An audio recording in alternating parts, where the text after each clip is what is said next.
감동의 찬양에 감사를 드립니다. 선교사님들 안녕하십니까? 어제 우리가 함께 살펴보았죠? 우리 모두가 선교사라고요. 맞습니까? 네.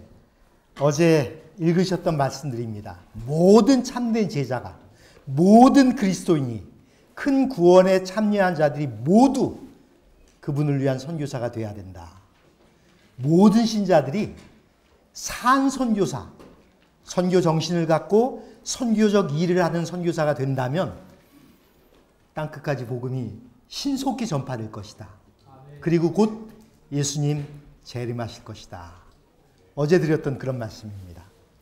어떤 마음으로 선교해야 될 것인가? 예수님의 마음입니다. 어제 드렸던 말씀 가운데 예수님의 마음을 품으면 품성이 변화된다 그랬습니다. 예수님의 마음은 권리를 포기하고 보류하고 낮추시고 자기를 죽이고 이렇게 하면 품성이 변화되는 겁니다.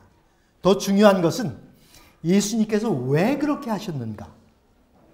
기억나시죠? 왜 하늘을 포기하시고 권리를 포기하시고 이 땅에 오셨는가? 낮추시고 죽으셨는가? 결국 우리 죄를 용서하기 위해서, 복음을 전하기 위해서, 영혼들을 구원하기 위해서. 그래서 영혼 구원이라고 이렇게 말씀을 드렸습니다.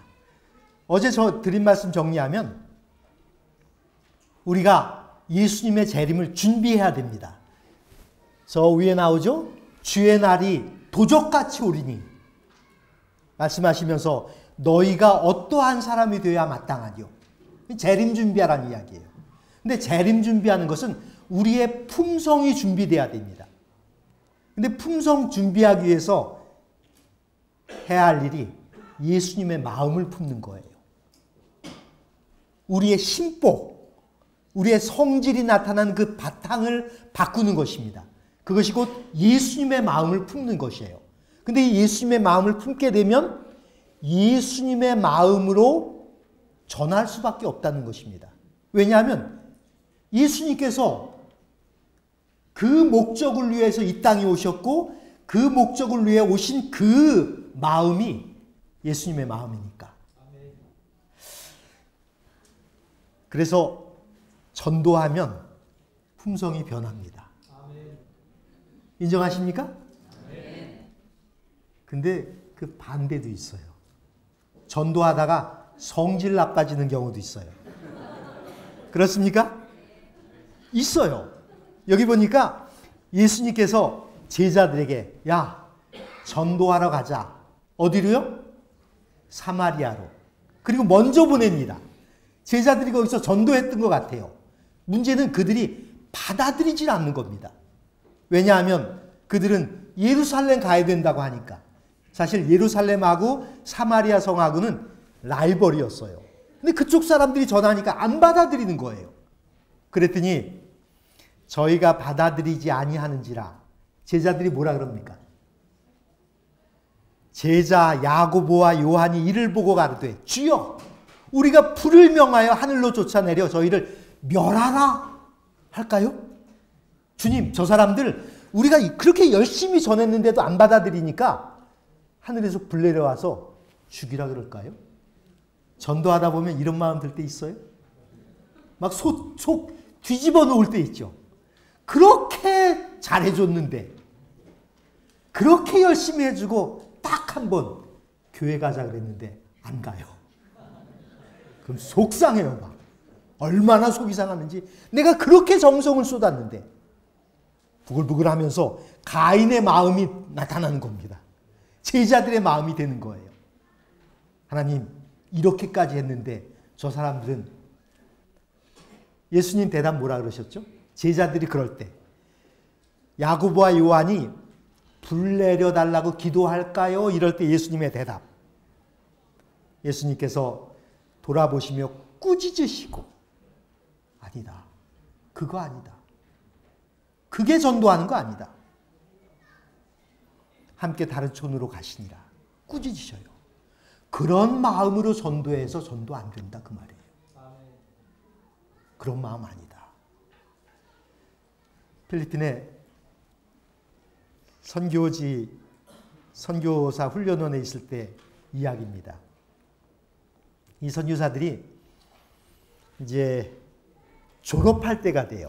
그러면 졸업할 때 되면 기존에 훈련받은 선교사들이 한 100명에서 120명 있어요. 거기다가 졸업하기 위해서 들어오는 선교사들이 한 100명에서 120명 정도 됩니다. 그러니까 200여 명이 와글와글해요. 따로 숙소 배정 안 하고 좀 친해지라고 선교사들 머무는 방에 하루니까 같이 재워요. 다. 남자들 뭐 한 숙소에서 와글와글하죠. 여자들도 그렇죠. 그리고는 다 졸업을 하고 갔습니다. 그 다음날 다 떠난 다음에 강의를 하는데 이제 그때 한국 선교사들끼리만 모였어요. 그때 한 선교사가 아주 실망해하면서 원장님 너무해요. 뭔데? 아니 아무리 그래도 그렇지 어떻게 신던 신발을 훔쳐가요? 신던 신발이 없어진 거예요. 그랬더니 또 한쪽에서 나는 입던 속옷까지 없어졌어. 신던 신발. 이거 뭐 얼마나 불편합니까? 제가 물어봤어요. 속상하지? 예. 화나지? 예. 이 나라 사람들 정 떨어지지? 예. 사실이에요. 사실 그래요. 어떨 때 전도하다가 정 떨어져요. 그래 맞다. 그런데 어느 순간 그러다가 오죽하면 신던 신발 가지고 갔을까? 오죽하면 입던 속옷 가지고 갔을까? 그들이 불쌍한 마음이 된다. 그때 전도가 시작된다. 아멘. 여러분 그때 전도가 시작돼요. 그때. 내가 갖고 있는 어떤 문화적 우월감 과시하려고 해서 전도되지 않습니다. 가끔 전도할 때 한국 사람들이 그래요. 필리핀에서 전도하러 오신 분들이 내가 너희들 교회에 나오면 생활되도록 해줄게. 물론 그거 필요합니다. 그러나 그것이 조건이 되면 안 돼요.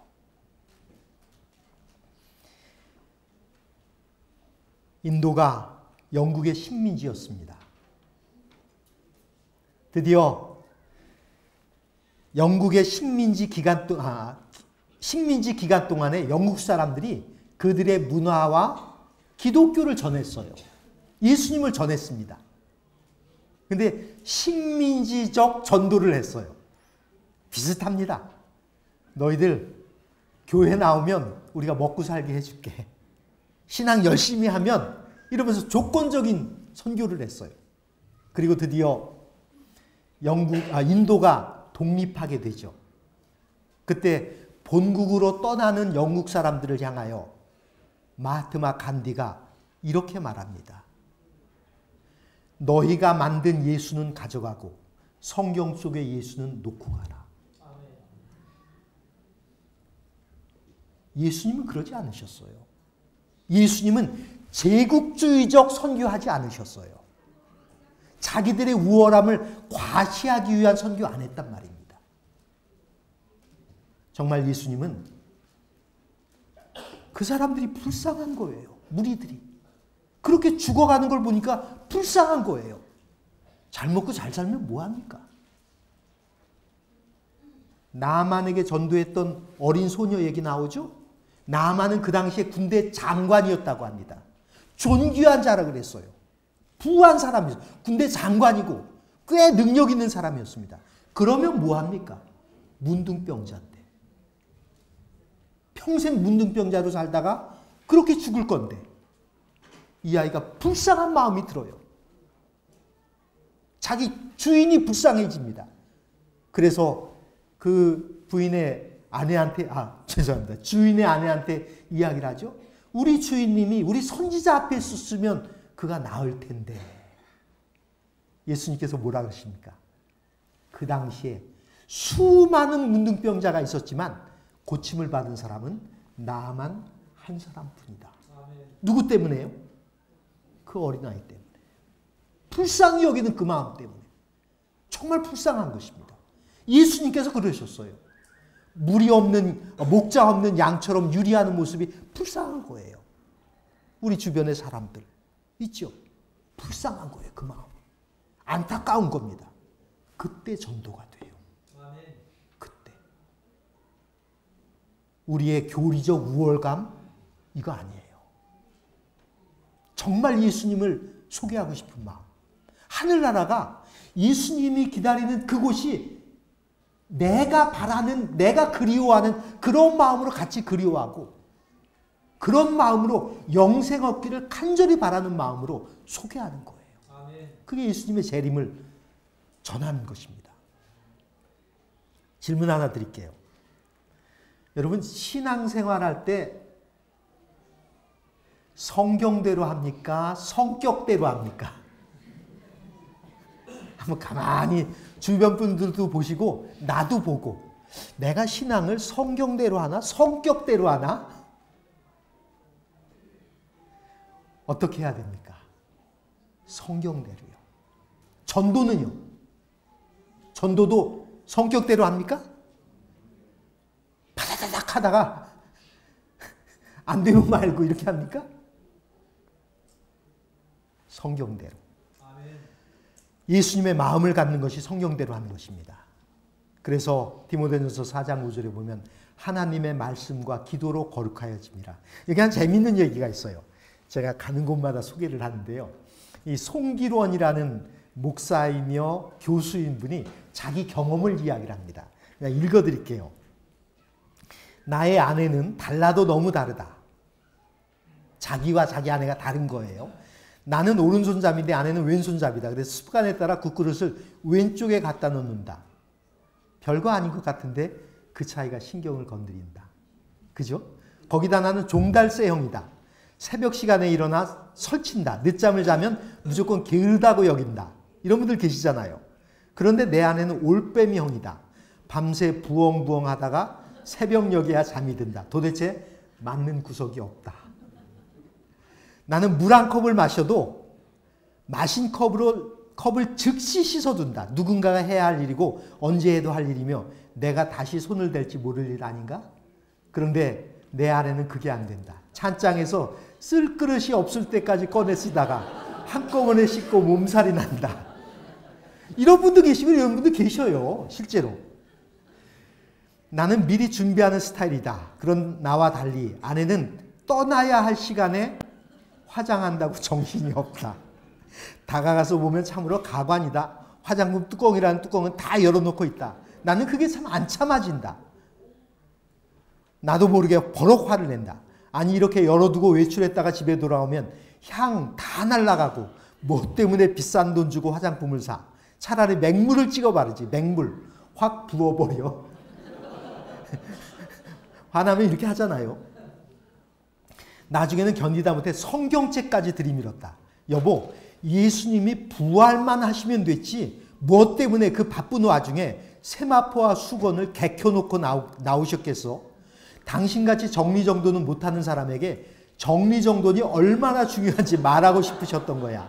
그게 부활의 첫 메시지라고. 당신 부활 믿어? 부활 믿냐고. 그렇게 아내를 다그치고 몰아세울 때 하늘의 음성이 들렸다. 야, 이 자식아. 잘하는 내가 해라. 이놈아, 안 되니까 붙여놓은 것 아니냐. 아멘이에요. 사람들이 궁금한 게 있다는 겁니다. 성령의 은사가 뭔가. 근데 성령의 은사는 간단하게 알 수 있는데 내 속에 생기는 불평, 불만 이게 성령의 은사라는 거예요. 그러면서 이를테면 내 안에는 물건이 제자리에 놓여있지 않고 종이 나부랭이가 나뒹구는데도 그것이 눈에 들어오지 않는다. 그러니까 불편한 게 없다. 오히려 밟고 돌아다닌다. 근데 나는 금방 불편해진다. 화가 치민다. 그게 성령의 은사라는 거예요. 이 말은 내가 아내보다 정리정돈에 탁월한 은사가 있다는 뜻이다. 하나님께서 이 은사를 주신 목적이 상대방의 마음을 박박 긁어놓고 마음에 상처 입히는 무기로 사용하라고 있지 않다. 오히려 은사는 사랑하는 사람을 섬기라고 주신 선물이다. 맞죠? 바로 그때 내가 알게 된 사실이 있다. 내 아내한테는 뚜껑 여는 은사가 있고 나에게는 뚜껑 닫는 은사가 있다는 사실을. 그때부터 아내를 대하는 내 태도가 달라졌다. 아내가 화장한다고 앉아있으면 내가 다가가 물었다. 여보, 이거 다 썼어? 그러면 뚜껑 닫아도 되지? 이거는. 그래, 그럼 이것도 닫는다. 이제는 내가 뚜껑을 다 닫아준다. 많이 변했죠. 그런데 놀라운 일은 그렇게 야단을 칠 때는 전혀 꿈쩍도 않던 아내가 서서히 변해가는 것이다. 잘 닫는 정도가 아니라 얼마나 세게 잠갔던지 이제는 날더러 뚜껑 좀 열어달라고 합니다. 아내의 변화가 아닌 나의 변화다. 안 되는 아내가 이해가 되는 거예요. 예수님의 마음을 품으니까. 더 중요한 것은 만약 그 안 되는 것이 정리정돈이 안 되는 게 아니고 영생을 위한 준비가 안 된다면 얼마나 불쌍할까요? 그래서 우리 있도록 한 거예요. 그래서 붙여놓은 것입니다. 그래서 서로 알라고 있는 것이에요. 이해해야 되는 거예요. 불쌍히 여겨야 되는 것입니다. 그게 예수님의 마음이에요. 그 예수님의 마음을 품을 때 그때 내가 변합니다. 그리고 내가 변하면 상대도 변해요. 주변이 변합니다. 예수님을 만나게 됩니다. 기적이 일어납니다. 위지아라는 그 중국에서 온 선교사가 있었어요. 이 사람의 간증을 제가 읽어봤는데, 그 천명 선교사 간증을 읽어봤는데 자기가 어떤 선교지에 갔습니다. 갔는데 선교사는 그 지역에 있는 모든 집을 다 방문을 합니다. 모든 사람을 다 만나고. 근데 어느 집은 안 가더래요. 근데 같이 간 필리핀 선교사도 안 가더래요. 그 교인들도 안 가더랍니다. 고민이 됐어요. 왜 저기는 안 가지? 그래 잊어버렸어요. 몇 개월 지난 다음에 거기도 가봐야지. 그래서 어느 날 결심을 하고 용기를 내서 그 집을 갔습니다. 가는데 두렵고 떨리죠. 가서 이렇게 처음 보면 인사하거든요. 하이, 그러고 인사를 하거든요. 인사를 하는데 인사를 받아주더래요. 그래서 물어봤답니다. 내가 당신 집에 좀 들어가도 되냐? 들어라고. 들어가니까 분위기가 좀 다른 것 같아요.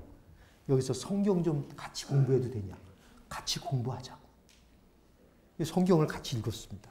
뭐 대개 선교사들이 성경하면 교인인 사람들에게는 이제 안식일에 대한 얘기하고요. 잘 모르니까 선교사들은. 그 다음에 믿지 않는 사람들에게는 예수님에 대한 이야기합니다. 요한복음 3장 16절. 그랬더니 이 사람이 질문을 하더래요. 나도 구원받을 수 있습니까? 이 선교사가 당연히 구원받죠. 그랬더니 그 다음 질문이 나처럼 젊었을 때 사람을 40명이나 죽인 사람도 구원받을 수 있습니까? 이래서 이 집을 방문을 안 했구나. 이해가 된 거예요. 여러분, 사람 젊었을 때 40명 죽인 사람도 구원받을 수 있습니까? 이 선교사도 똑같았어요. 마음에 부담이 됐어요. 구원받을 수 있을까? 그래서 성경을 다시 열었습니다. 요한복음 3장 16절. 누구든지 저를 믿으면 영생을 얻고 멸망치 않고 영생을 얻게 하려 하십니다. 보시라고. 예수님 믿으면 구원 얻는다. 자신 있게 말하고 기도하고 나왔대요. 그랬더니 그 다음 안식일 날 이 사람이 부인 3명하고 아이들 23명 데리고 교회에 왔대요. 기적이 일어나는 거예요. 내가 변하면, 내가 예수님의 마음을 품으면, 예수님의 마음을 품지 않으면요, 우리가 먼저 계산을 합니다. 저 사람 구원받을 사람, 저 사람 믿을 사람, 저 사람은 죽어도 안 믿을 사람. 그리고 내가 먼저 포기를 해요. 예수님 포기하시기 전에 내가 먼저 포기합니다. 아니요. 예수님의 마음을 품어라. 너희 안에 이 마음, 곧 그리스도 예수의 마음이니 이 마음 품는 것입니다. 근데 어제 드린 말씀처럼 사람들이 품성 변화를 위해서 기다리고 있다 그랬죠? 기다리지 말라. 활동해라, 그 이야기입니다. 하나님께 열렬히 부르짖어야만 한다. 곡식 읽을 때가 거의 다 됐다. 그러면서 제가 어제 숙제 드렸어요. 숙제하셨습니까? 뭡니까? 모든 제7일 여기도 모든입니다. 제7일 안식일 예수저림 교인들은 내가 새 천사의 기별을 전파하기 위해서 무엇을 할 수 있을까 하고 자신에게 물어보라. 전도를 위해서 무엇을 할 수 있을까? 안내 말고요. 물론 안내도 해야죠. 교회에 오시는 분들. 주차 관리 물론 해야죠. 이런 것 뭐 당연히 해야 됩니다. 봉사도 해야 되고요. 해야 되지만 근본적으로 전도를 위해서, 영혼 구원을 위해서 무엇을 할 수 있을까? 자신에게 물어보라. 뭐 할 수 있습니까? 어떤 거 할 수 있으세요? 물어보고 하라는 이야기입니다. 그러면서 제한이 있어요. 우리의 인쇄물을 보급하는 것은 그 기별을 전파하는 한 가지 방법이다. 우리의 출판사에서 발행되는 출판물들에는 영원하신 분의 도장이 찍혀 있다. 그것들은 각처에 배포되어 영혼들의 운명을 결정짓고 있다. 이 배경이 있어요. 제7일 안식일 예수재림교회가 다른 교단과 달리 이 인쇄물과 출판물에 대해서 강조하는 배경이 있습니다. 아시는 것처럼 윌리엄 밀러 재림운동 시작했잖아요. 그리고 윌리엄 밀러가 전도를 열심히 했습니다. 예수님 고도십니다. 재림운동 이 기별을 전했어요. 연구를 10년 이상 연구한 다음에요. 이걸 전한 것이 10년 이상 전했어요.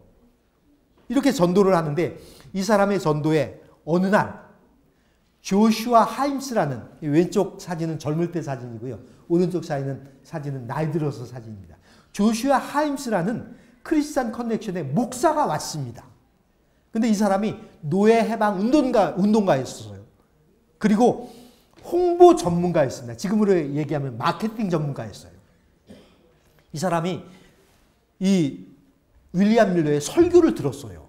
그랬더니 도표를 놓고 예수님의 재림의 날 성소 정결 2300절 쫙 하는데 목사인 자기가, 성경을 아는 자기가 보니까 딱 맞아요.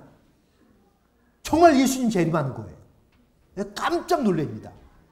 그래서 그날 다 끝난 다음에 윌리엄 밀러를 단독으로 만납니다. 만나가지고 밀러한테 물어봐요. 당신 오늘 전한 기별 확신하냐고. 그랬더니 밀러가 내가 확신하지 않으면 어떻게 전하겠느냐고. 내가 확신한다고. 그래서 이 사람이 그걸 그렇게 확신하면 왜 빨리 전하지 않느냐고. 당신이 그걸 전하기 위해서 사용한 방법이 뭐냐고. 그랬더니 윌리엄 밀러가 내가 최선을 다하고 있다고. 진짜 최선을 다했어요. 나는 내가 할 수 있는 모든 방법을 다 동원해서 전하고 있다고. 그랬더니 이 사람이 그렇게 열심히 전하는데 내가 목사인데 왜 내가 오늘에야 들었느냐고. 그동안 뭐 했느냐고. 그랬더니 윌리엄 밀러가 참 지혜로운 사람이에요. 그렇기 때문에 나에게는 당신 같은 사람이 필요합니다.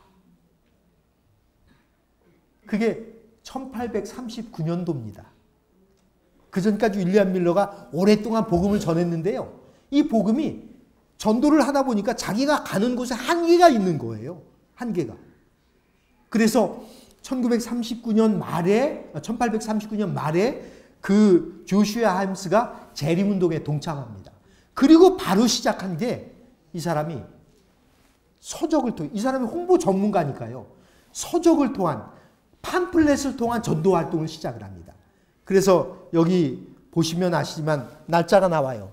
사인즈 오브 더 타임즈, 시조입니다. 시조의 전신이에요. 언제입니까? 저도 잘 안 보여서요. 1840년 3월 20일 이 팜플렛을 냅니다. 그 다음에 미드나이트 크라이라고 해서 이것은 1842년 11월 17일 날, 왼쪽 것은요 원본을 잊어버려가지고 그때와 똑같이 이렇게 만들어서 보관하는 거예요. 오른쪽 것은 원본이고요. 이런 소책자를 만들었어요. 그래서 그 소책자를 우체국을 통해서 곳곳에 보내는 것입니다. 그래서 1840년부터 1844년까지 불과 3, 4년 동안에 재림운동이 미국 전역에 쫙 펼쳐집니다. 정말 아주 순식간에. 그리고 다른 나라에도 예수님 재림하신다는 이 기별이 펼쳐지고요. 이 사람이 참 지혜로워요. 조슈아 힘쓰라고 나오죠? 참 지혜로워요. 미드나이트 크라이를 내는데 이 동부와 서부가 라이벌 관계예요. 미국도요. 그러니까 서부 쪽에서는 잘 안 받아들이는 겁니다. 그러니까 이름을 뭐라 그랬어요? 또 웨스턴 미드나이트 크라이. 서쪽의 미드나이트 크라이. 이렇게 발행을 합니다. 그 다음에 어드벤티스트 헤럴드 발행하고요. 이렇게 해서 서적을 통하여 인쇄물을 전하기 시작했습니다. 인쇄물을 통하여 복음을 전하기 시작했습니다. 그러면서 재림운동이 삽시간에 전국적으로 펼쳐진 것이에요. 그 이후에 이제 대실망이 있죠. 다니엘서에 나오는 성소정결의 의미를 다시 깨닫고 재림운동에 참여했던 사람 중에 신실한 일부가 다시 모입니다. 엘렌 G 화이트 동참을 하죠. 그의 남편 제임스 화이트. 그때 엘렌 G 화이트이 계시를 봐요. 그러면서 제안을 하죠. 책자를 인쇄하기 시작해서 그것을 사람들에게 보내야 합니다. 이게 작게 시작하지만 그것으로 온 세상이 복음으로 환하게 될 것입니다. 1848년에 이 메시지를 전합니다. 그랬더니 제임스 화이트이 실제로 썼어요. 요거 조금 있다. 실제로 제임스 화이트이 그 상황이 안 됐지만 8페이지짜리 현대진리라는 소책자를 8페이지면 얇잖아요.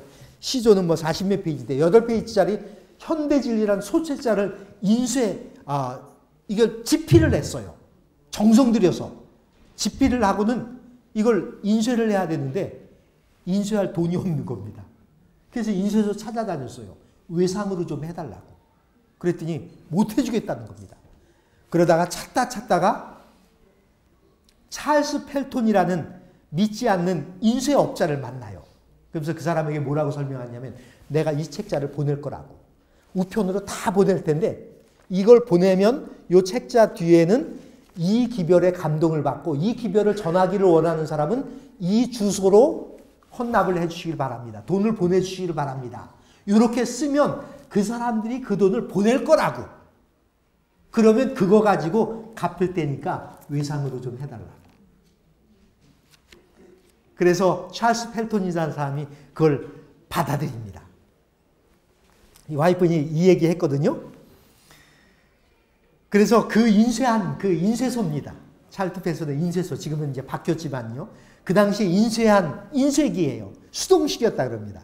그리고 그 인쇄를 하고요. 영수증을 받았어요.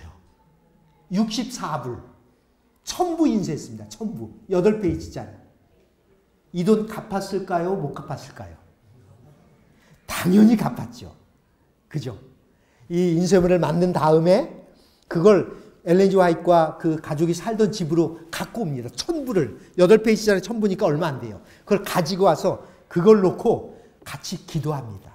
이때 기도하는 모습을 뭐라고 썼냐면 간행물을 우송하기 전에 우리는 항상 그것을 주님 앞에 펴놓고 하나님의 축복이 이 말없는 사신, 침묵의 메신저에게 임하기를 눈물을 흘리며 간절히 기도하였다.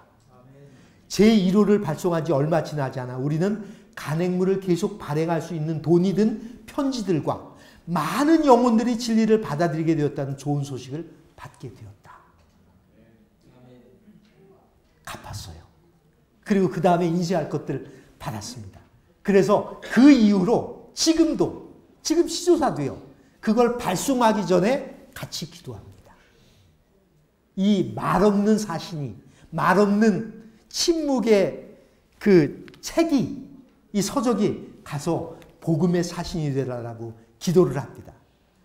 여기 화이트분이 그러면서 그리스도인 선교봉사에 작은 출판물들은, 아주 얇은 것들은 마음으로 사업을 사랑하는 자들의 기부로 얻은 자금을 사용해서, 그러니까 돈을 좀 이렇게 내주시면요, 그거 가지고 작은 인쇄물을 인쇄해서 싼 가격에 이렇게 보내라는 것입니다. 푼돈으로 살 수 있도록 마련해라. 그래서 그 이후로 지금도 뭐 시조사도 그렇고요, 한국도 그렇고 외국 전체적으로 모든 나라가 이런 문서를 통한 선교 활동을 하게 되는 것이에요. 여러분 이거 얼마인지 아셔요? 1년에? 1년에 18,000원입니다. 발송비가 5,000원 들어요. 1년에. 그러면 이 책값은 한 권에 1,000원입니다. 1,000원꼴이에요. 싼 가격에 이걸 보내라는 것입니다. 헌납해서요. 그래서 최천사기별로 시작돼서 그 다음에 시조, 그 다음에 일제의 압박 때 우리가 이름을 제호를 바꾸죠. 건강생활로 바꾸고 그래서 지금까지 쭉 왔습니다. 지금 현재는 시조와 가정과 건강 이 3호로가요. 3호로가 1138호 한 달에 한 번씩 100년이 지났어요. 훨씬 1910년에 시작을 했습니다. 이 이어령 씨가 그런 이야기 했어요. 자기는 시조를 통하여 자기가 글을 쓰는 법을 많이 얻게 됐다. 그런 이야기를 합니다. 중간에 폐간도 되고 정관도 되면서 우여곡절을 겪으면서 살아온 세월입니다. 이유는 딱 한 가지예요. 사명이 있기 때문에. 목적이 있기 때문에. 목적이 너무 분명하기 때문에. 시조가 일제 치하에서도 6.25 동란 속에서도 6.25 동란 때는요. 일본 가서 인쇄해서 가져왔어요. 일본 복음사에서. 사명 때문에 그랬습니다. 사명 때문에 이제까지 살아왔고 이제 또다시 1년을 더 살기를 원합니다. 여러분들의 마음으로 사업을 사랑하는 자들의 헌신에 의하여. 그게 시조예요. 아까 드렸던 말씀입니다.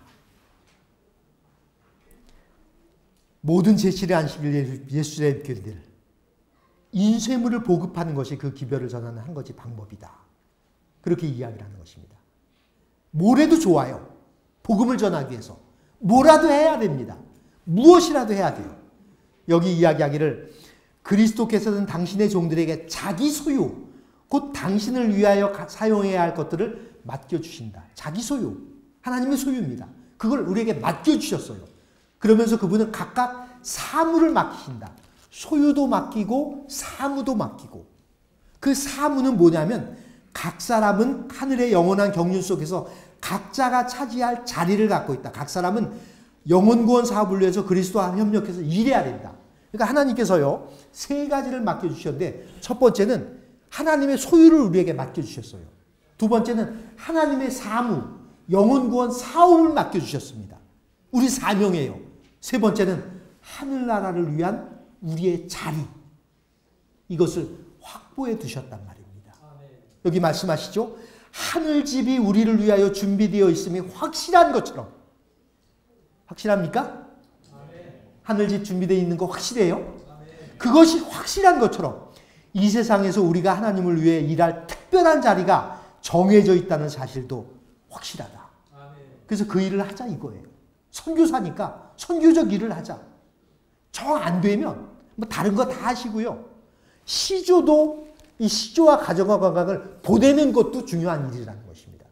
이걸 보내면 이게 우리 대신 일을 해요.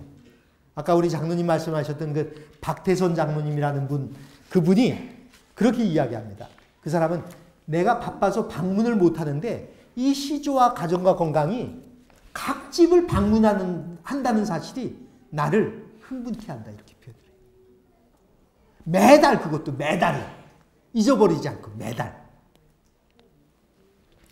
김기근 목사님이 한 번은 저희 시조사에 오셨어요.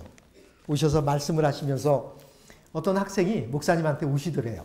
그러더니 목사님 EBS 교육방송이죠. TV 교육방송 EBS 수능 국어 교재 시험 문제에 지문이 있는데 그 지문에 목사님 글이 올랐어요. 그래서 이렇게 봤답니다. 그거 한번 갖다 줘봐라. 그래서 이렇게 보니까 어떤 글이 올라가 있냐면 목사님이 시조에 쓰신 글이 EBS 수능 시험 국어 시험 지문에 올라가 있는 거예요. 그래서 목사님이 일부러 그 문제가 그 지문이 그 보기가 있고요. 5개 문제가 있더래요. 그래서 그걸 한번 풀어봤대요. 풀어봤더니 5개 중에 4개 맞았대요. 근데 하나 틀리셨는데 뭘 틀렸냐면 틀린 문제가 저자가 본 글에서 뜻하는 바는 이걸 틀렸답니다. 셈이죠. 저자의 의도와 관계없이 문제는 나와요. 또 어떤 경우에는요, 보내는 사람의 의지와 관계없이 시조가 역할을 합니다.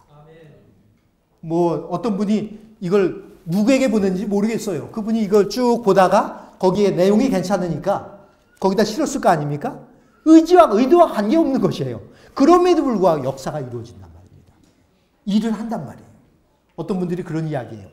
시조 그거 뭐 내가 20년 보내봤는데 효과 없더라. 문서 전도인들이 하시는 말씀이 있어요. 시조는 서서히 그리고 오래 침투하는 복음이다 이게요.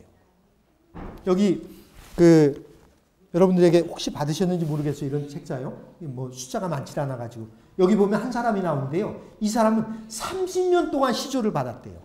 근데 그저 좋은 책이구나. 그렇구나. 그러면서 재림교회에 대한 이해를 했어요. 그러다가 이 사람이 심각한 그 생명의 위협을 느끼는 그 교통사고가 났어요. 그러니까 소중한 걸 잃어버릴 때가 되니까 하나님을 찾게 되는 것입니다. 교회 나가라 그러니까 나 교회 나간다. 그런데 시조에서 봤던 그 교회, 토요일 날 예배드리는 교회, 그 교회 찾아가겠다. 그렇게 되는 거예요. 그래서 서서히 깊숙하게 침투하는 것입니다. 그리고 그러다가 어느 날 삶의 위기가 닥칠 때, 그가 하나님을 만나고자 할 때, 하나님을 찾을 때, 그때 그동안 시조를 통해서 가정과 건강을 통해서 익숙했던 교회를 찾게 되는 거예요. 예수님을 만나게 되는 것입니다. 여러분 혹시 제가 막 이러니까 책장사 같죠? 여러분 시조는 저희가 시조를 만들 때 기도하면서 만듭니다. 편집하기 전에 기도하고요. 시조를 인쇄하면서 또 제본하면서 기도하는 마음으로, 그리고 아까 말씀드렸던 것처럼 발송하기 전에 저희가 기도합니다. 그리고 발송해요. 그래서 여러분 받으신 이 헌납 신청서 있죠? 이것을 보실 때 제일 먼저 하셔야 될 것은요, 기도해야 돼요. 예수님의 마음으로, 이걸 기도하는 마음으로 보내야 됩니다. 이건 내가 억지로 하는 것이 아니다. 정말 영혼을 사랑하는 마음으로, 예수님의 마음으로 하는 것이다. 여러분 만약에 예수님께서 여기 계시다 그러면 시조 헌납 하셨을까요? 안 하셨을까요? 어떠셨을까? 영혼 구원 방법인데 하셨을까? 안 하셨을까? 그 마음이에요. 영혼을 사랑하는 마음. 내가 사랑하는 그 사람. 대상자, 그리고 선정하는 것입니다. 대상자 선정할 때 어떤 분이 나는 보낼 구도자가 없다. 구도자를 만드는 거예요. 대상자 누구나 괜찮습니다. 한번 물어봐 보세요. 뭐 주변에 가깝지 않은 사람이라 할지라도 내가 좋은 잡지가 있는데 이런 잡지라고. 뭐 필요하면 가정과 건강 혹은 시조 보여주면서 이거 1년 동안 보내줄 텐데 받겠느냐고. 무료라고. 이렇게 구도자 확보하는 겁니다. 그리고 헌납하는 것입니다. 여기다 쓰셔가지고 이따 헌금 바구니에 넣기만 하면 돼요. 그러면 나머지는 교회 선교회에서 다 알아서 하십니다. 우리 선교회 임원들 계시죠? 한번 좀 손 좀 들어주시겠습니까? 예, 감사합니다. 그분들이 도와주실 거예요. 주소지도 나눠드리고 이렇게 할 것입니다. 그러면 그렇게 하고 헌납하시고 주소 보내시고 이렇게 하면 나머지는 시조사가 다 합니다. 발송합니다. 그러면 가끔 여러분들은 전화를 이렇게 한번 해주세요. 내가 이번 달에 이 책을 읽다가 이러이러한 내용을 읽었는데 그게 마음에 와닿대. 혹시 그거 읽어봤어? 이렇게 체크해 주는 거예요. 그러면 돼요. 그렇게 하시면. 우리 출판사에서 발행되는 출판물들에는 영원하신 분의 도장이 찍혀 있다. 그것들은 각처에 배포되어 영혼들의 운명을 결정짓고 있다. 여러분 이걸 좀 꺼내주세요. 그리고 좀 써주시기 바랍니다. 지금요. 지금 써주시면 제가 이따 헌금 바구니에 넣고 끝날 때 제가 기도를 좀 드리도록 그렇게 합니다. 먼저 성명 쓰시면 돼요. 성명. 안 받으신 분 혹시 계십니까? 다 갖고 계시죠? 예. 뭐 많이 하시는 거 좋아요. 뭐 1000부, 2000부 그거 좋습니다. 그러나 더 중요한 것은 모든 분들이 동참하는 거예요. 예수님의 마음으로, 선교하는 마음으로. 그래서 성명 쓰시고요. 전화번호 쓰시는 것입니다. 전화번호. 이 전화번호는 혹시 저희가 그 주소가 착오가 있거나 이럴 때 저희들이 그 확인을 하기 위한 것입니다. 그 다음에 이메일은 뭐 힘드시면 안 쓰셔도 돼요. 그리고 헌납 부수, 시조 얼마, 가정과 건강 얼마. 시조는 1년에 18,000원입니다. 1년에. 우리가 전도하기 위해서 그 사람하고 식사, 냉면만 먹어도 어떨 때는 뭐 15,000원 막 이렇게 나가지 않습니까? 조금 비싼 거 먹으면. 그런데 1년 동안 해요. 1년입니다. 1년. 그 다음에 가정과 건강 19,000원. 이렇게 됩니다. 그래서 부수를 써주시고 요거를 이렇게 자르셔가지고 여러분이 혹시 몇 부 했는지 잊어버릴 분 계시면 위에다도 써주세요. 나는 몇 부 했다. 그리고 이제 주소 받아오면 되니까요. 그렇게 해주시고 요걸 좀 잘라주시기 바랍니다. 이렇게 잘라주셔서 위에 것을 제출해 주시면 돼요. 다 쓰셨죠? 모든 분들이 좀 동참해 주시면 좋겠습니다. 제가 여기 태능교회, 죄송합니다. 이걸 뺐는데 어떻게 들어갔네요. 태능교회 그 부수가 나와요. 근데 뭐 발표는 안 하겠습니다. 예전에는 그래도 태능교회가 1000부 이상 이렇게 했는데 요즘에는 좀 그 시조사가 찾아왔을 때 반가워하지 않으셔서 어제 말씀드렸던 것처럼 나도 그렇소 안 해가지고 덜 나온 것 같아요. 근데 저희 시조사의 직원들이 58명입니다. 저희들도 제일 먼저 했어요. 여기 임태영 장로님도 계십니다만 제일 먼저 저희가 시조 헌납을 했습니다. 58명이 958부 했습니다. 저희가. 그래서 태능교회가 한 350명 이상 모인다고 하니까 어느 정도 하면 좋을지 한번 연구하시고 뭐 거기 보면 표준도 있어요. 그러나 표준보다 더 중요한 건 예수님의 마음입니다. 그렇죠? 작은 출판물들은 마음으로 사업을 사랑하는 자들의 기부로 얻은 자금을 통하여 그것을 사용하여 푼돈으로 제공될 수 있다. 그런 이야기를 합니다. 정리를 좀 해야 되겠습니다. 어제는 3분 늦게 시작했는데 오늘은 7분 늦게 시작했어요. 제가 조금만 더 하겠습니다. 인간의 마음에 일어나는 변화, 곧 인간의 품성의 변화는 살아계신 구주께서 영혼을 구원하려고 역사의 외심을 보여주시는 기적이다 그랬어요. 기적. 그리고 영혼 구원도 기적이다 그랬어요. 이 기적은요, 우리가 못합니다. 기적은 성령께서 도와주셔야 돼요. 성령의 인지하심이 있을 때 기적이 일어나는 것입니다. 우리의 변화도 기적이고요. 영혼 구원도 기적이에요. 그렇기 때문에 성령의 인도하심이 절대적으로 필요합니다. 그러니까 예수님의 마음으로 해야 되는 것입니다. 예수님의 마음으로 그 일을 해야 되는 것입니다. 예수님의 마음으로 그 일을 할 때 내가 변하고 복음이 전해지면 그리고 그들이 변하면 기적이 일어납니다.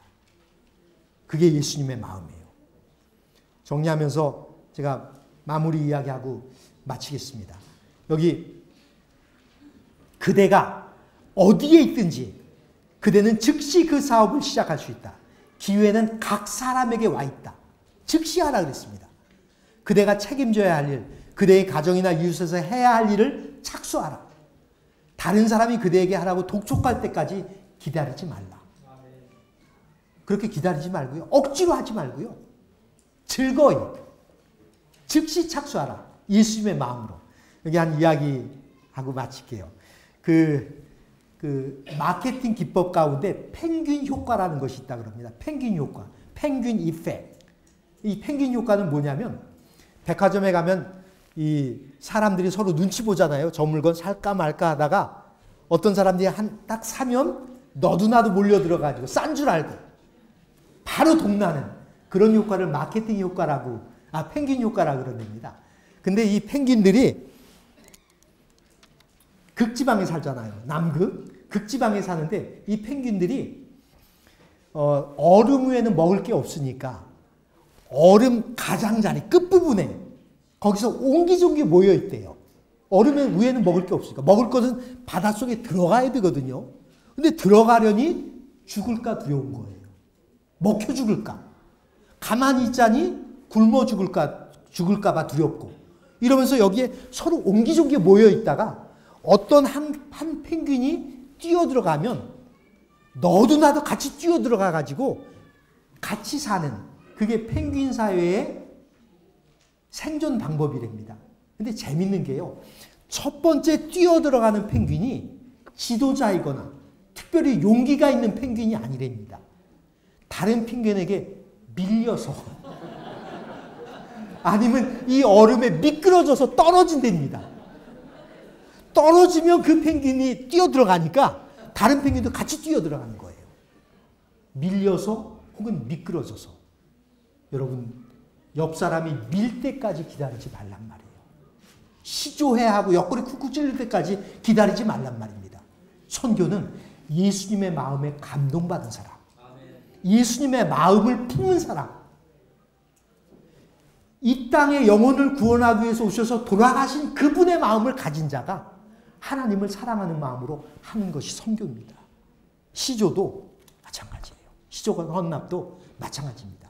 하나님을 사랑하는 마음으로, 예수님의 마음을 품고 그 마음으로 하나님께 기도하는 마음으로 헌납하게 되면 내가 변하고 복음이 전해지고 이 기별을 받은 사람이 변하고 기적이 일어나고 예수님 재림하실 것입니다.